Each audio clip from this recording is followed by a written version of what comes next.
Why you're broke. Let's cash in. Finance for the everyday millennial.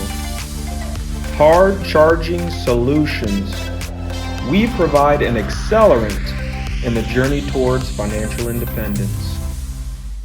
There are several reasons why most people are broke, living paycheck to paycheck, can't seem to figure out how to make ends meet.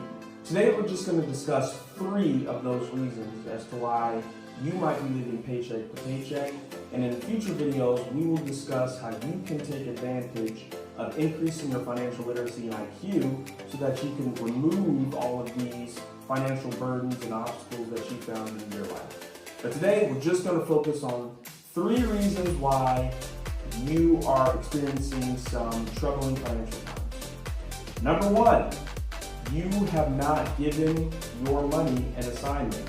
That is the number 1 reason why people are broke, because they do not have a budget, they have no idea how much money is leaving their pocket. They might have some idea of how much money is coming in, but they have very little, if any, idea of how much money is going out. Eating out, entertaining ourselves by going to the movies, going to Topgolf, going, go-karting, hanging out with friends, etc.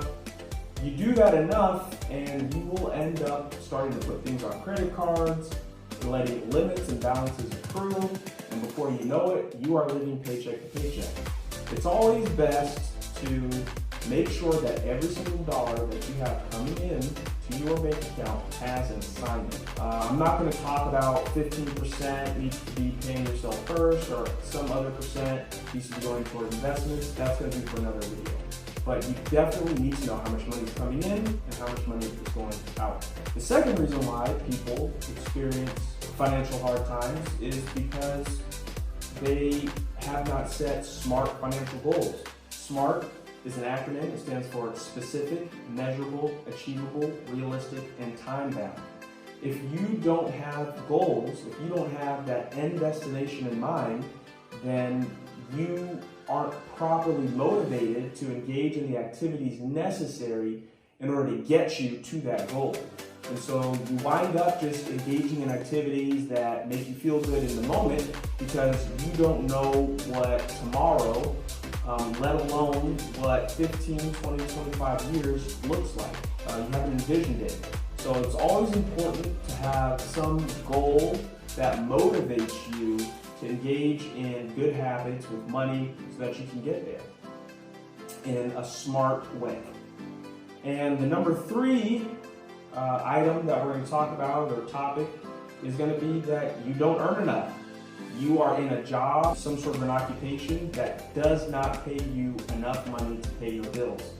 And so if you find yourself in that situation, I would highly encourage you to take advantage of community college programs that are out there. Even a lot of 4-year institutions are starting to provide certifications, primarily, and other vocational training for free or close to free that come with pretty decent salaries, $60,000, $70,000, $80,000 a year for HVAC technicians, for property management. You can become a real estate agent with specific niches for real estate investors, such as myself.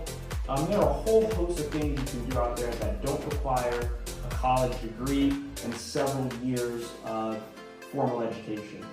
I hope that you found this video to be helpful. If you did, please like the video, subscribe, hit the notification bell, and tell your friends. If you didn't, please do all of those things anyway. Until next time, thank you for watching, and remember, it's always a good time to cash in with Cassian.